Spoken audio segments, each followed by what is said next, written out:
Welcome, folks, to this week's edition of Tech Sales Advice. I am, of course, your host, Chris White, and this is the LinkedIn Live program for technical sales professionals, technical sales leaders, and these are live conversation, folks. We are coming to you live at 1 p.m. Eastern, 12 noon Central Time, which I know is where our guest is.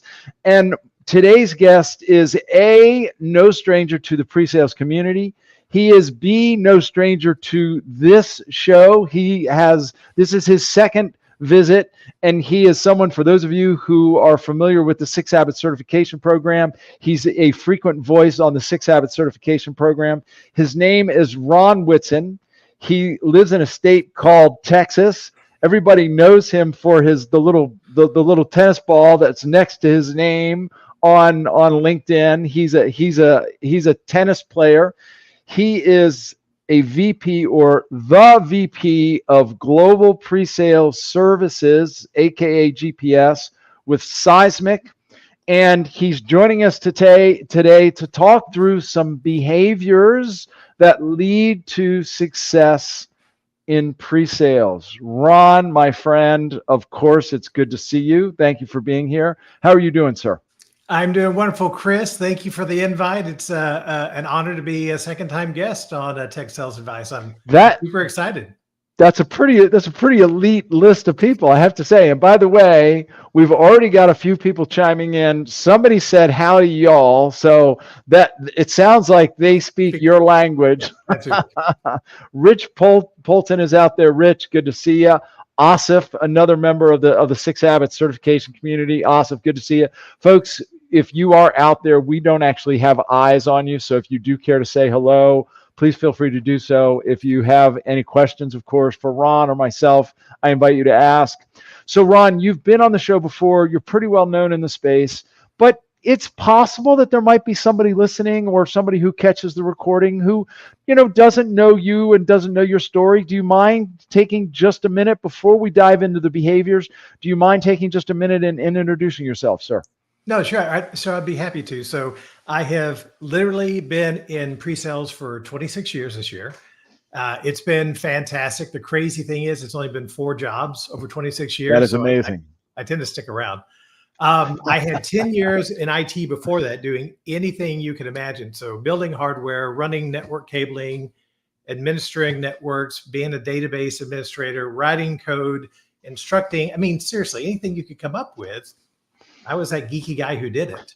And my good friend Shane Phillips called me up in October of 1998. This is exactly what he said. He said, "Hey, Ron, there's this thing called a sales engineer. I think you'd like it, and I think you'd be good at it." And give Shane credit; he was correct. Or at least I like it. I think I've had success and been good at it. I'm going to give you credit for being pretty good at it. Well, thank you. But it was tough early on. What I found was the things that I needed to do were a little bit different than the things that I thought I needed to do as I got into technical sales.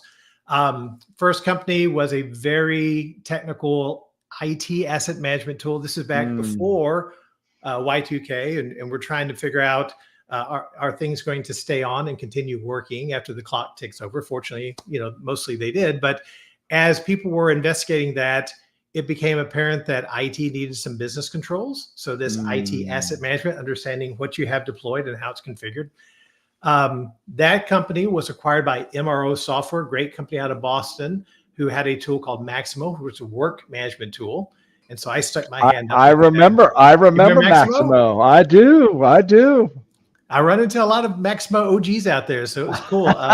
Sarah Jones and I actually used to compete in the maintenance space many years ago. So interesting story for another day. But I stuck my hand up and said, "Hey, I want to go learn that software." And so learned Maximo, and it was really cool because that was presenting to a very different audience than IT asset management. I liked that audience better than just presenting to a bunch of IT people.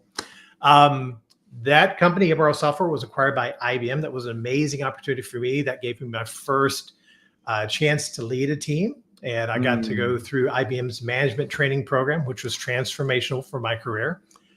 I went to a competitor that was probably an ill-advised move on my part, but I needed to stretch and do something different. I ended up at a very small company, Avara, with reliability-centered maintenance software. Reliability-centered maintenance, if you're not familiar, it's almost like a religion. That company was acquired by Bentley Systems, great North American company, I believe, who is actually the oldest North American software company. Wow. And then Bentley decided they were going to put their pre-sales resources into this services bucket, and I was not interested in doing that. So landed at Percolate with Brian Ivanovic. It was a great opportunity there. And then Percolate got acquired by Seismic in November of 2019, and now you're all caught up. Amazing. And it's so interesting to me that you've been involved in so many acquisitions. I know we're not going to talk about being involved in an acquisition today, but I may have to invite you back to just have a conversation about what it's like for a sales engineer to, quote, survive an acquisition and sort of go through that process. But there's something that you said as you were sharing some of your history that I have a feeling leads towards some of these behaviors. And that is, you said that when you got that call about being a sales engineer, you didn't really know what it was. And then when you got into the role, you discovered that what you thought it was going to take to be successful wasn't exactly what it takes to be successful. Is it possible that there's sort of a connection to some of the behaviors that we're going to be talking about? 100%, 100%. And it's really the stuff that I experienced. And again, being a very technical person, going into pre-sales makes perfect sense, right? I think there's so many of us who got into the role through that avenue, and it's perfectly fine. But early on, my idea before I was doing the job, my concept of a sales engineer was based on what I had done as an instructor teaching people software. It was based on what I had seen. Oh, here's a throwback for you. VBITS, Visual Basic Insiders Technical Summit. I loved going to VBITS. You got to go to a conference and hang out, and you went into the hall, and some developer was presenting their new ActiveX control and showing you the code, and they would all do the same thing. They would show a slide with the name of the control and all these bullets, too many bullets, about what their ActiveX control did. Then they'd slide over into some application they had written showing the benefits of this. Yeah. So my whole concept of sales engineering was based on that. Oh, I show up, I got some slides, I show some software. There we go. Yeah. Yeah. And that's what I did early on. And it was great because the salesperson said, "Oh, good demo, Ron, good demo." It's like, "Oh yeah, I did a good demo. I rocked that demo. Everything worked." But guess what? We didn't win every deal. Right. People didn't just magically start throwing money at us for the software. And I had this thing, if I'm going to do something, I want to be really good at it. And it bothered me that I wasn't winning all these opportunities. We weren't advancing everything. I felt like truly we had the right solution, but there was something else happening. And so that kind of started me down this path of, what do we need to do in addition to being this very technical, very skilled person to help win this stuff? And so I started trying to find people who I thought were good at those things and studying them and trying to understand what they were doing and having conversations. Yeah. And you heard the same thing from everybody. Well, it's relationship. Well, it's people skills. Well, but you can't go and find, here are the people skills, here are the soft skills, here's this. It's just not out there. And so I started trying to collect those and pick them up and work on them. And I think those have truly been the things that have helped me, achieve the success I've had in the role. Yeah. And here's what I love about the word behavior, because it's different than skill. Yes. And you're certainly familiar with my book, and I talked about habits, and one might argue that even the 6 habits aren't actually habits. But I think, to me, behaviors they're much more tangible. They're much more specific. And so let's talk about the behaviors that you started to develop and started to observe in others and find success in yourself. Where would you begin? Yeah. Well, the first one was really easy, and it was based around this concept of demo scripts, right? Because as we're getting started, I was given a script. It's like, oh, just memorize this, memorize the clicks, memorize the words. Those words didn't feel right coming out of my mouth. Those were not my words. There weren't any howdies in there. There weren't any y'alls in there. No, just kidding. It was like a foreign language. And so what I found myself doing very, very early was taking these scripts, and yes, I was, internalizing them, but when they were coming out, it was my words. And so like the first thing I figured out was I've got to have a POV that's authentic to me. I've got to present as me. I can't go in and do Shane's demo or Renee's demo. I've got to do Ron's demo. So that was really the first one. I've got to figure out, who am I? What is my authentic true self when I'm presenting? Now, some people may refer to that as your personal brand and other things, but to me, I've just simplified all that. It's like, you got to be authentic. You got to know who you are, and you've got to be consistent in how you're presenting that. Yeah. So that was like the first one. Well, and there's a couple thoughts that come to mind when you say that. First of all, I love the fact that you said a point of view. I need to have a point of view. And the second is, in order to be authentic, we have to be comfortable with ourselves. We have to be confident in ourselves. And it also requires some self-awareness, right? And I think the more we can be our authentic selves, I think the more likely people are to want to listen to us, the more likely people are to want to share with us, right? Because at the end of the day, and you've heard me say this before, people buy from people, period, right? So what I hear you saying is the first behavior that you discovered for yourself, just be authentic. Be yourself. By the way, a few people have chimed in. Another one of our guests said, I was part of an acquisition, lucky to make it. And a former guest, Kayuri Yagnik, agree, an SE enablement leader, not fan of scripts. Anyone can memorize. I love the word authenticity. Kayuri, so nice to see you. It's been a couple years since she's been on the show. Okay, so you've given us one behavior. Where do we go from here, Ron? Was there another one sort of tied to that, or just sort of another random behavior that you started to pick up? Yeah, well, once I figured out that I need to do that and started practicing that, it wasn't the silver bullet that solved everything. So it's like, okay, there's still some other stuff. There's still some other stuff, and I think, and again, especially if we think about technical people and how we're typically wired. This idea of being a good listener and truly giving space for our audience to share information. And I've heard it referred to with a lot of different phrases. I like the phrase active listening because it has an action verb in there. You can't just sit back and listen. You need to actively listen.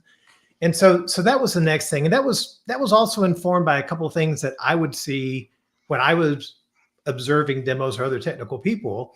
And no one has to, raise their hand or confess here on the show. But I think it's really easy for us as technical people to have an idea of where someone's going with a question and answer it before they finish asking it. And that's just such a terrible thing to do. Not that we're doing it with a malicious intent, but the impact it potentially has on the person speaking, I don't think we understand how deep that goes. So that was the next thing that I needed to work on for myself, was get really, really good at being able to listen actively, hear what they're saying. There's a whole book on this, actually. It's called I Can Hear You. I think it's Michael Sorensen, if I've got that right. Someone suggested that to me a number of years ago, and I'm looking at a relationship book. I don't need that or whatever. And started getting into it. It's like, oh, this is actually really good. So shout out to him, because it really does a good job of kind of talking about this problem and skills that you can practice on to help address it. So again, the idea of being engaged with someone, trying to eliminate distractions. My computer's on do not disturb right now on purpose.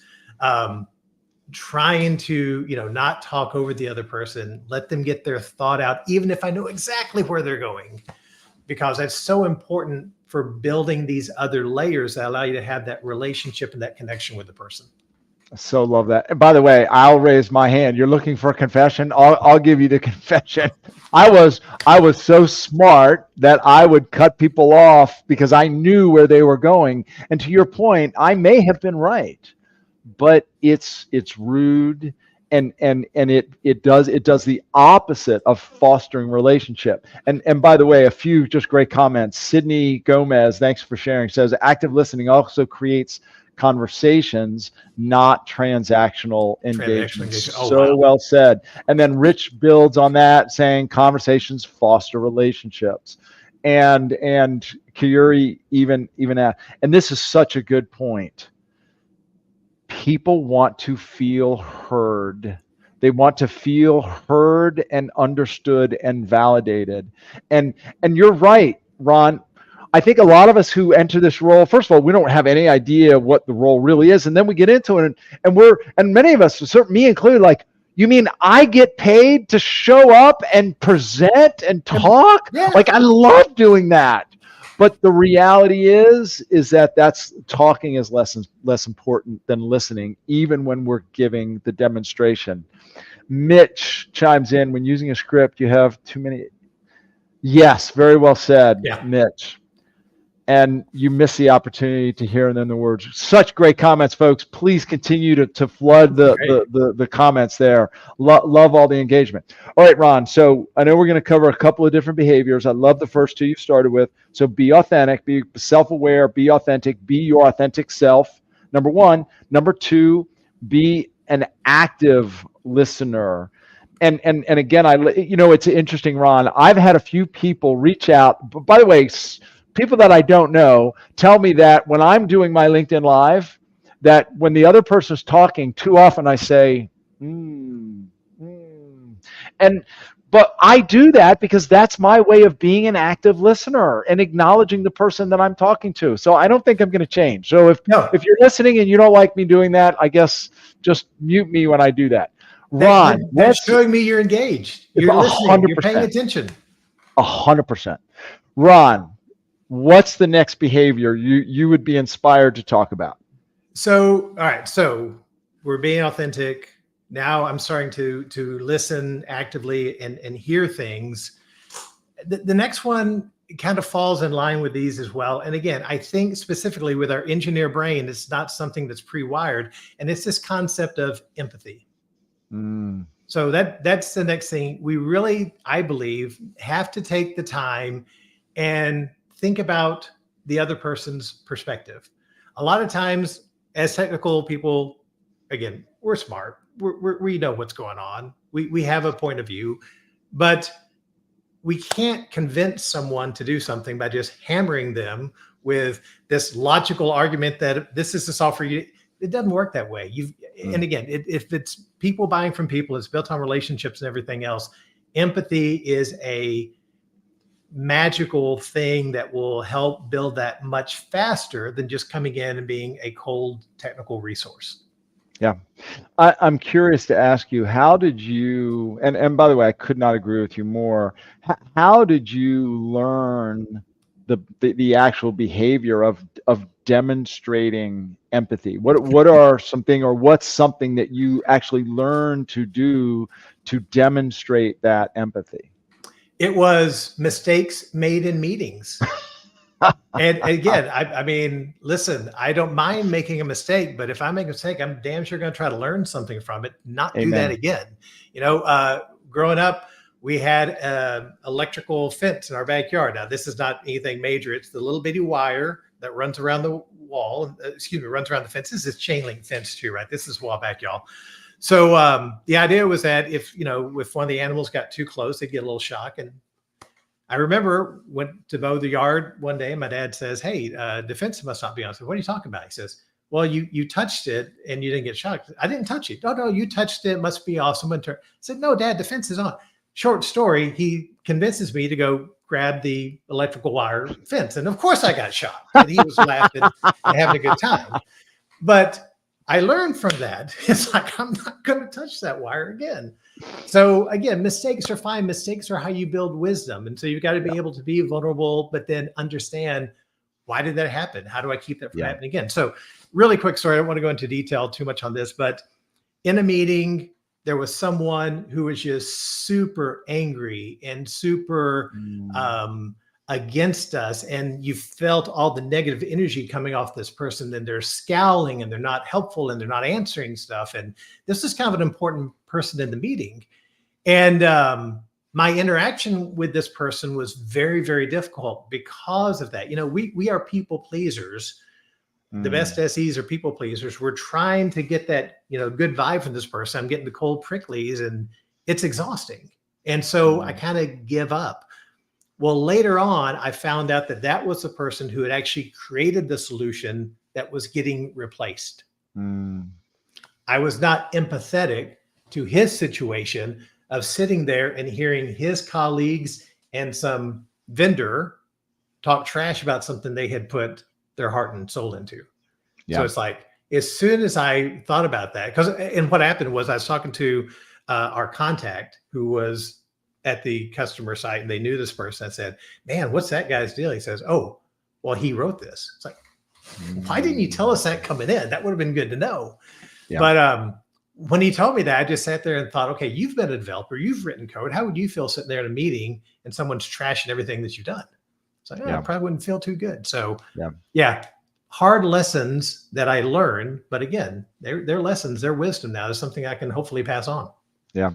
Well, and I think what comes to mind for me is this idea that once we've developed that empathy and that understanding, and it really comes from a place of understanding. And by the way, it's almost the opposite of judgment, right? Yes. Like you were sitting there sort of judging this, in this case, that guy, like, what's his problem? But then you understand his situation, and now you can empathize.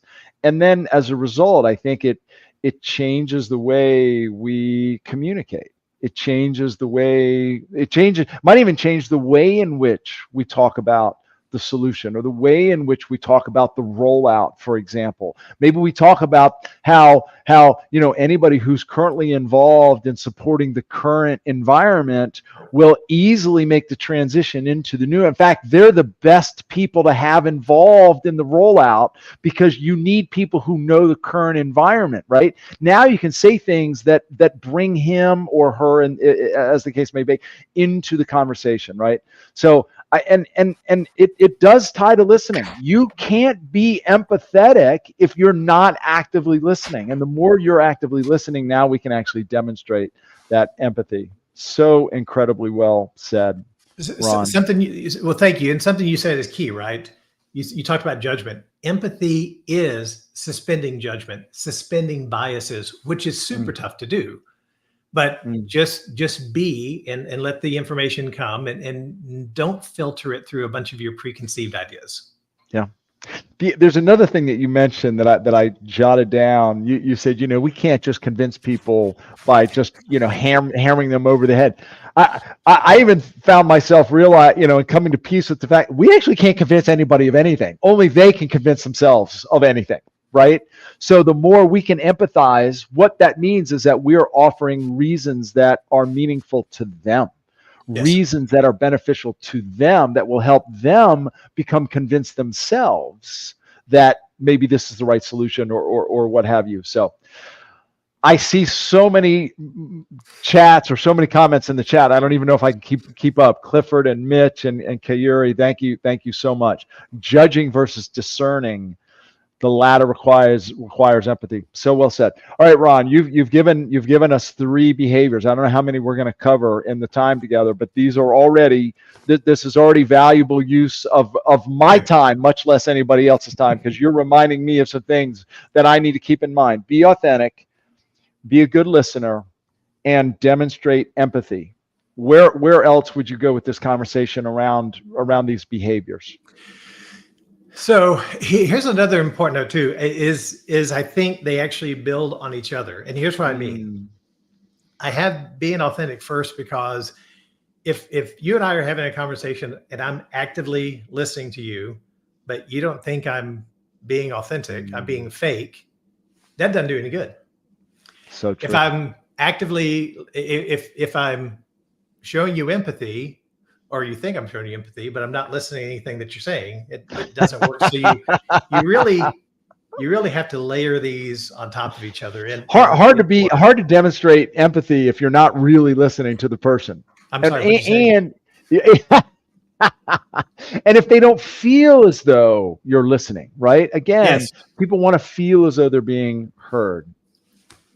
But I think you kind of take those three, and then the next thing that I really spend a lot of time thinking about, and people who know me hear me say this all the time, is have a conversation. Mm. I talk to a lot of people who are wanting to break into pre-sales, and they're getting ready for interviews and stuff like that. And the advice I give out constantly is, yes, it's an interview, but it's just a conversation. And the reason I say that is we can't go into that interview trying to be what we think they want us to be. Again, that kind of goes back to authenticity. We've got to go in there and try to, as quickly as we can, just get into a conversational mode, show them who we are, show them the friendly human that we are, and just be able to have that conversation. Mm. When you're just so many things are a conversation. Discovery is a conversation. I would even argue that a demo is a conversation. It's just 100%. supported by a prop. So having a conversation, and not everybody can have a conversation, and not everybody approaches conversation the same way. When I started this role, I'm instructing you. All right, so Chris, today we're going to learn this, and it was one way. It's a monologue. Let me tell you the world according to Ron. Yes, this is great software. Here's what you're going to do. Here's what you can do. Now go over here, and oh, no questions. So we've got to learn, and that is so tough for us. And the empathy can sometimes be so tough, and the listen actively can be so tough, because we know we've got a 30-minute meeting booked, and the seller just took the first 13 minutes of it for their 3 slides. And so now we're thinking, oh crap, we've got this full script to get through. And this person starts asking a question. Oh man, I don't have time for this question. So I think, just this whole concept is around making space for everything, but having a conversation is super important. And you can't have a conversation if you're not being authentic, listening actively, and showing empathy. Yeah.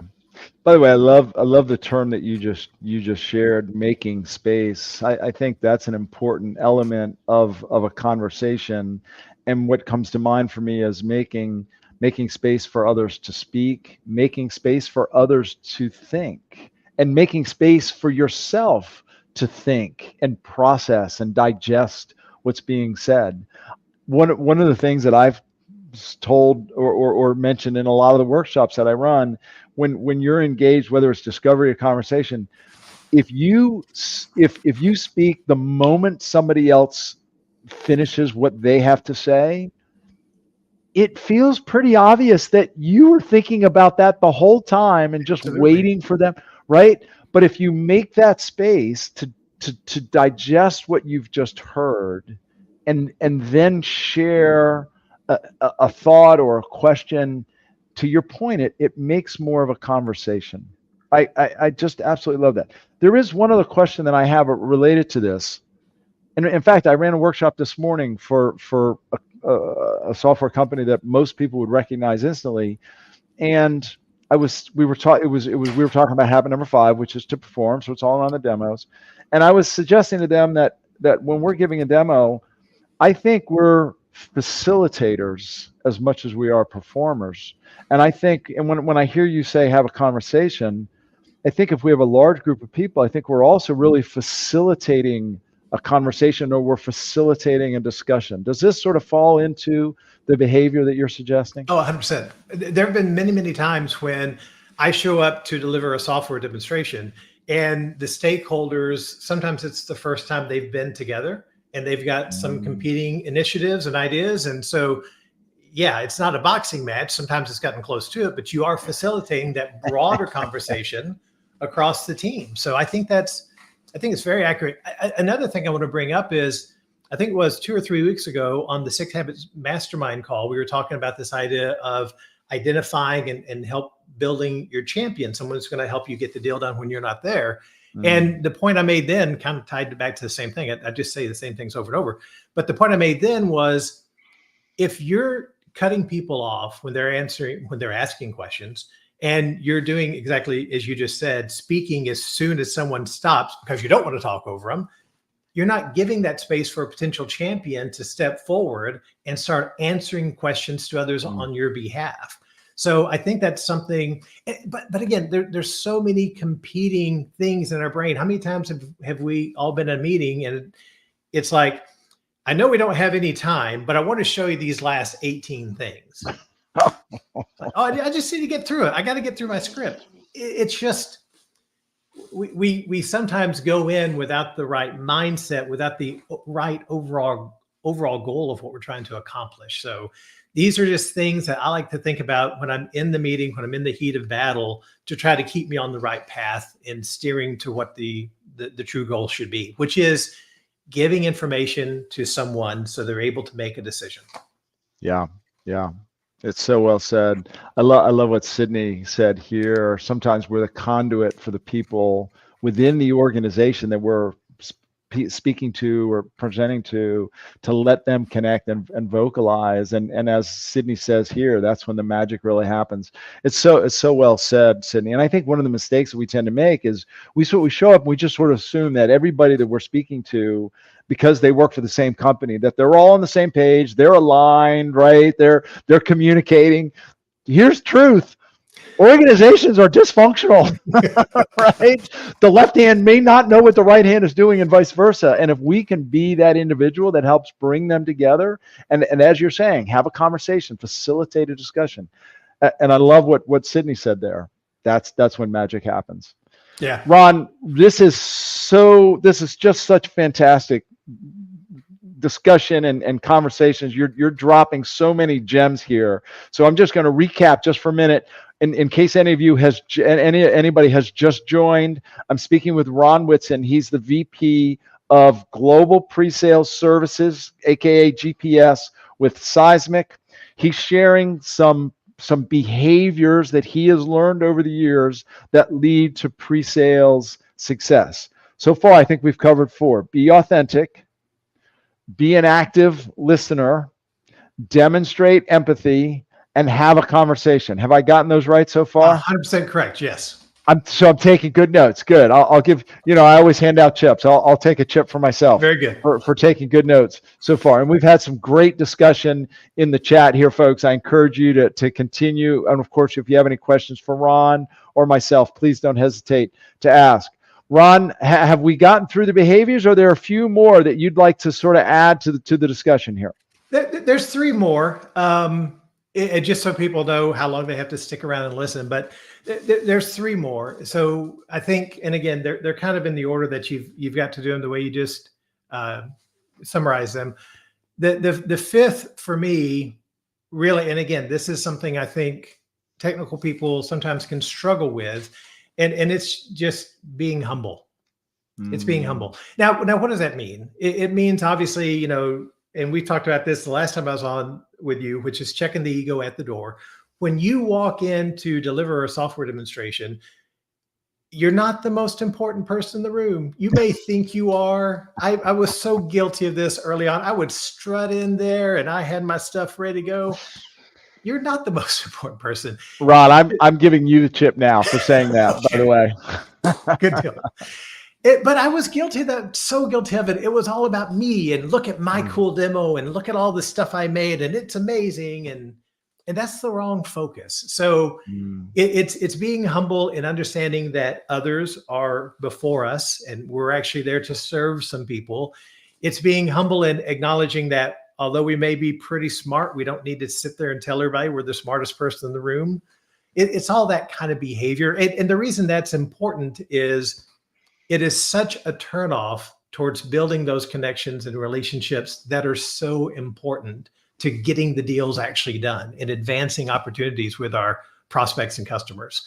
So yes, you may be super smart and everything else. And we all know people in this role who have that opinion of themselves because they make it very clearly known. That's fine. They can do that. I have found success following a little bit different path. And people seem to recognize that maybe I know a thing or two. So I'm very happy with that position for myself.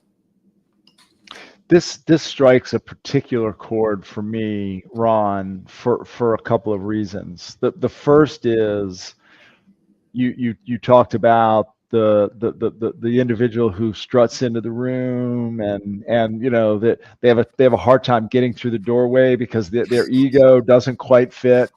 I mean, look, I have to be honest with myself and those of you listening, and you, Ron. That was me for probably a couple That's me years. too.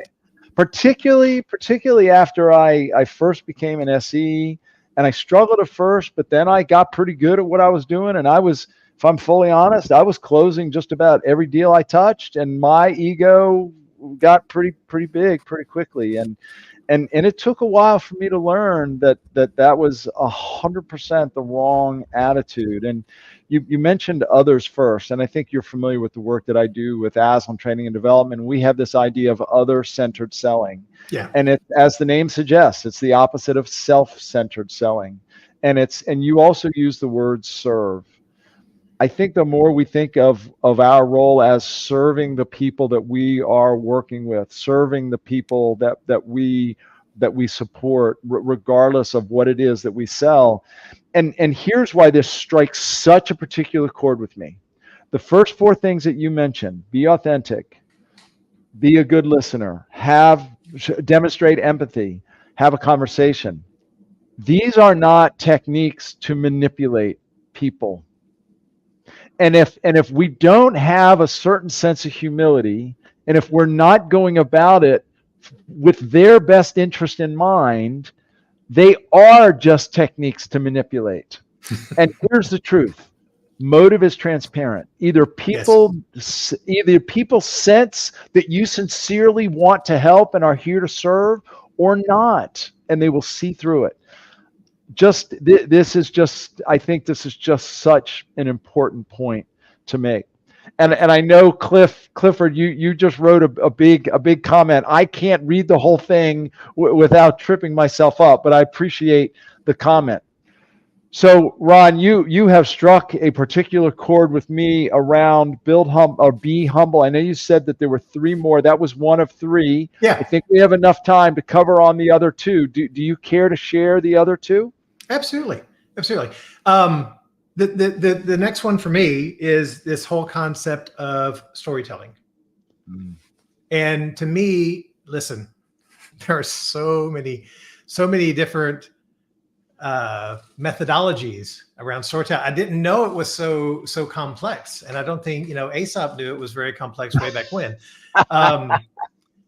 You've got to have the character, and then the hero's turn, and then to me, storytelling is simply a way of conveying information in a simple way that people can understand, and using plain language, using analogies, using shared experiences whenever possible. To me, that's storytelling. Very, very simple. There are a lot of wonderful storytellers out there. Kendra Hall is amazing. If you ever get a chance to read her book or see her in person, she did our sales kickoff a couple of years ago, and I was mesmerized. Rue Dickinson does a really great job of storytelling. You, my friend, have this wonderful, incredible story of a shovel that's making its way around. And that is just so effective at conveying the information you're wanting to convey. And while we're talking about that, I don't want to get too far removed from this. You mentioned something earlier about your book later on. Again, your book is fantastic. It's incredible. It was actually very inspirational to me for a lot of reasons. That's one of the reasons I'm so involved with the 6 Habits, because I believe in it strongly. The 6 Habits are a great framework for doing the things we need to do as an SE. I think if you take those 6 habits and you consider some of these behaviors on top of it, I think it's just really a way to skyrocket it. So I think they're very compatible as far as things you can use in this role. It's interesting that you mentioned that, because you may or may not have heard me say this, or I may have even mentioned to you, and people ask me frequently, Chris, do you have another book in the works? And one of the book ideas that I'm kicking around is something called The Habits Inside the 6 Habits. Ooh. And it's because, and I've got the mouse pad right here. If I'm fully honest, the 6 habits in true format aren't actually habits. They're words that represent principles that all happen to start with the letter P and fit cleanly into a framework. But the truth is that there are actual habits that live within each of the habits. For example, habit number 1 is to partner with your sales counterpart. I think one of the habits is being proactive. The most effective sales engineers are proactive with their sales counterparts. Where am I going with this? Each of the behaviors that you have shared, I think, could easily be one of the habits that fit within one of the quote 6 habits. There's no doubt in my mind, right? The habit of being a good listener, the habit of demonstrating empathy, the habit of storytelling and telling a story, right? I could not agree with you more that there is such a nice connection here between the 6 habits and the behaviors that you have been sharing. So absolutely love that. There's just, well, listen, that means the world to me. It's a good company to be in. The last one is basically this idea of being memorable to your audience. Mm-hmm. And this one, I remember exactly when this one hit me. I was strutting out the demo because I had nailed it. I had crushed it. Everything worked, and I'm sitting there, we're high-fiving each other and I'm feeling like I'm on top of the world. And this is back when you visited people in person, which was a lot of fun. I miss it. I do terribly. Too.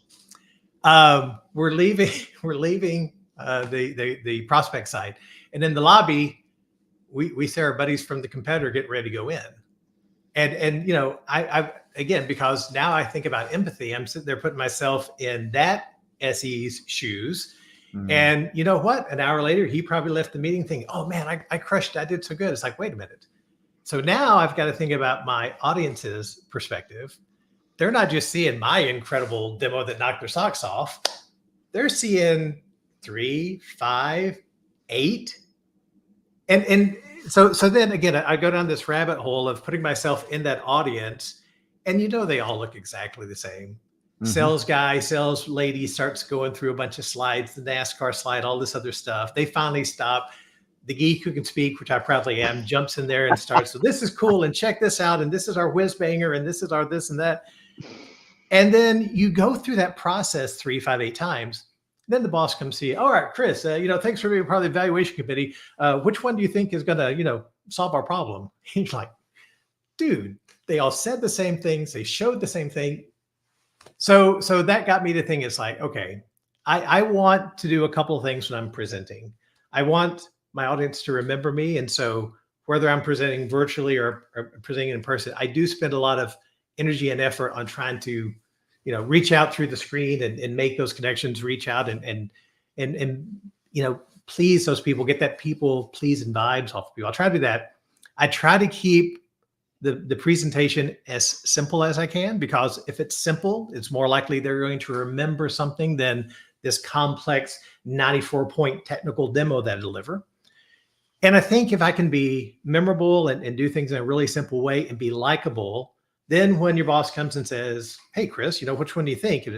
Well, I kind of liked Ron, and it looked like it would do what we need to do. And I'm thinking, if I can do those things, maybe that's enough to get me to the next stage of the evaluation. So it's in combination with everything else. But I really think about, what am I going to do to leave an impression with this prospect, with this customer, with this meeting? Yeah.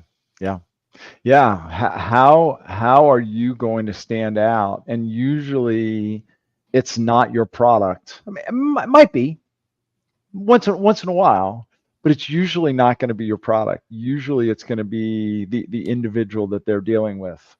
And someone said this quote, and I don't remember who said it. They won't remember what you said. They'll remember. Yes, they'll remember how you made them feel. And it, Ron, it reminds me of and some people know this about me. I was a self-help motivational speaker junkie, particularly in my 20s and 30s and 40s. And Zig Ziglar is the guy that I used to listen to. Like, he's one of the guys he's a Texas guy. You probably listened to him too. And he used to tell this story about how a woman went to a dinner party once, and she had a man seated to her right and a man seated to her left. And then after the dinner party, she was speaking with a friend, and her friend said, so which of the 2 men did you like better? And she said, well, the gentleman on my right, after talking with him for a few minutes, I was completely and totally convinced that he was the smartest, funniest man in the room. And then after speaking to the gentleman to my left, I was completely and totally convinced that I was the smartest and funniest person in the room. Which one of those two people you think left a better impression? And that's really what you're talking about, Absolutely. right? Absolutely right. It's so incredibly powerful. So Ron, I'm going to see how well I've taken notes here. So you've shared 7 behaviors. They are: be authentic, be an active listener, practice active listening, demonstrate empathy, have a conversation, be humble, tell a story, and leave an impression. Did I think get you them got right? 'em. Yeah. I Yeah. got them.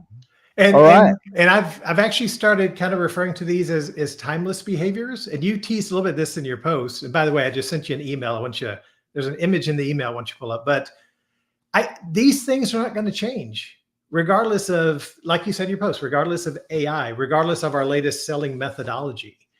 These are the things that we have to do as friendly humans to build those connections and build those relationships. So Absolutely love that. Okay, so I just opened up. Now you made some big tease about some big announcements. So now I feel like, I needed to follow up on that. and I think what you just sent me is a big announcement. Shall I share what you have just sent me? Yeah, go ahead and share. Let's see what. All right, I feel like I should have a drum roll here.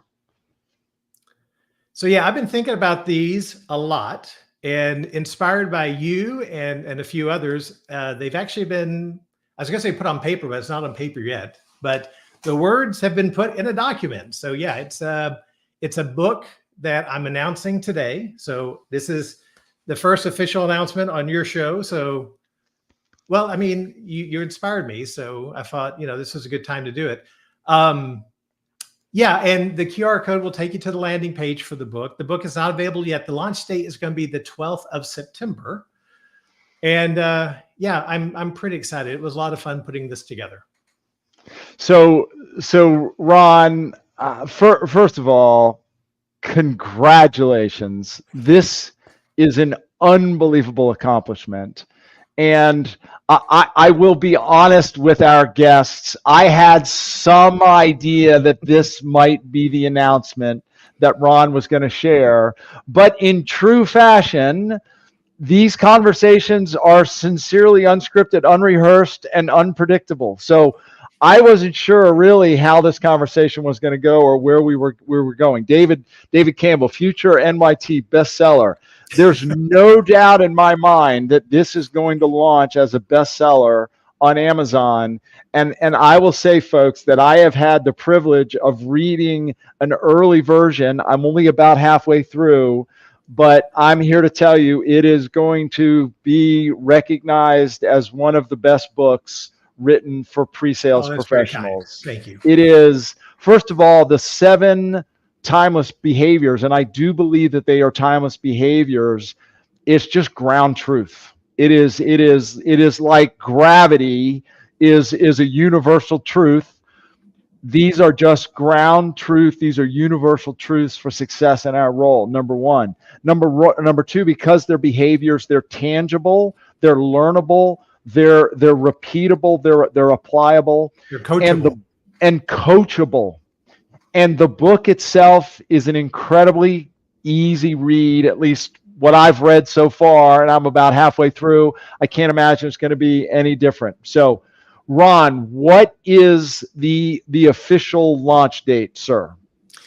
So September 12th, that is actually my dad's birthday. So a little bit of celebration of him in that. So probably have a little local party, but on that date, there's going to be a special discount for the ebook and the printed book. So if you guys want, you can scan the QR code, sign up, and I'll send emails out later with, I don't know what the price is going to be yet. I'm still figuring some of this out, but it'll be cheap. It'll be cheap. It'll be affordable. It'll be affordable. It'll be a value. Of course. Excellent. And I see Mitch actually put the link in the chat, in the comments as well. So Mitch, thank you for doing that. But kind of going back to where we started this whole thing with how I got into this role and wasn't necessarily having the success and getting these vague answers about people skills and soft skills. My hope is that this is an answer to that question. You need to work on some skills. Which ones? Well, look, here are 7 behaviors that you can work on and see if that starts to add some pizzazz to your role. Yep. And if I may, for anybody out there, if you have read The 6 Habits, I could not recommend, even if you haven't, but certainly if you have, I could not recommend Ron's book strongly enough. Ron, I am so excited for this book. I am so excited for you. I'm so happy for you. And I'm honestly, I'm honored that you decided to make your big announcement on this show. I'm sure the people who were with us live appreciate the fact that they had the opportunity to hear it first from you here live on the show. And I'm quite certain that people that will catch the recording will be excited as well. Any final thoughts, comments, things you want to share kind of in closing as we wrap things up here?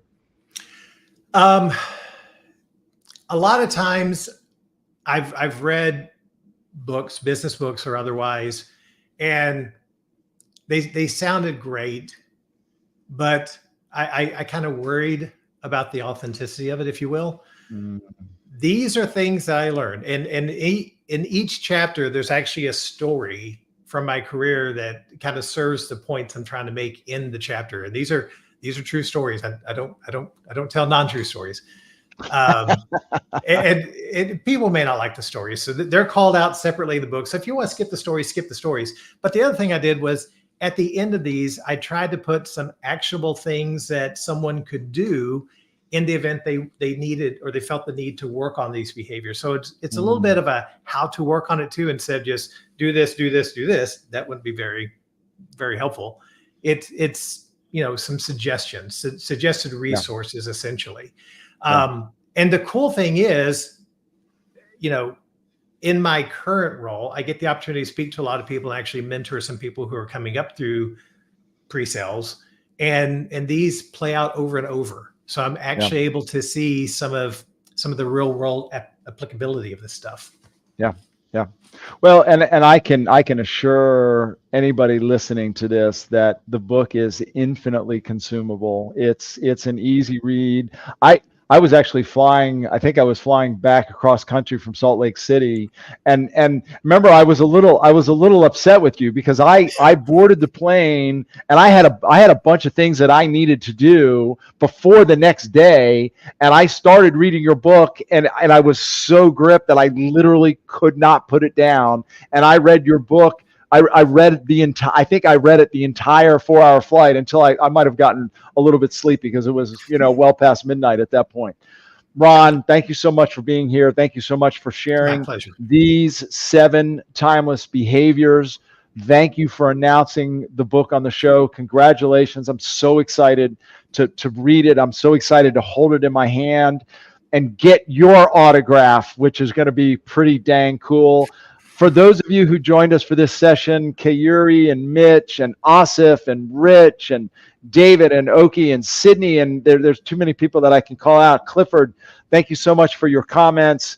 Really appreciate you all being here. Please do me a favor and spread the word about Ron's new book. I will be sure to climb as many buildings and mountaintops as I can and scream at the top of my lungs about this new book. It's literally going to improve lives and it's going to improve careers. Wow. And that's an exciting thing. So with that, folks, we're going to wrap up this week's edition of Tech Sales Advice. Ron, I will be talking to you soon, my friend. For those of you who joined us, thank you so much. For those of you who caught the recording, if you like Tech Sales Advice, I encourage you to follow hashtag Tech Sales Advice. And of course, you can go to techsalesmastery.com to get more information. And you can go to, you can scan the QR code to learn more about the book, A Friendly Human in Pre-Sales, written by the most friendly human in pre-sales that I know. And Ron, can they sign up to get some sort of information or pre-release or something of that nature? Yeah, hopefully it's working, but I'm an SE, it should work. There's a place to sign up for updates. And Great. If anyone signs up, they'll get an email and it'll have a special discount code when we actually launch on September the 12th. Super. And if you don't want to scan the code, it's just timelessbehaviors.com. That will take you to the page. Perfect. timelessbehaviors.com. There you go. Thanks so much, folks. Thank you, Ron. We'll No, see you Chris, next. thank you so much for the opportunity. I really appreciate it. Thanks. Glad you were here. We'll see you next week, folks.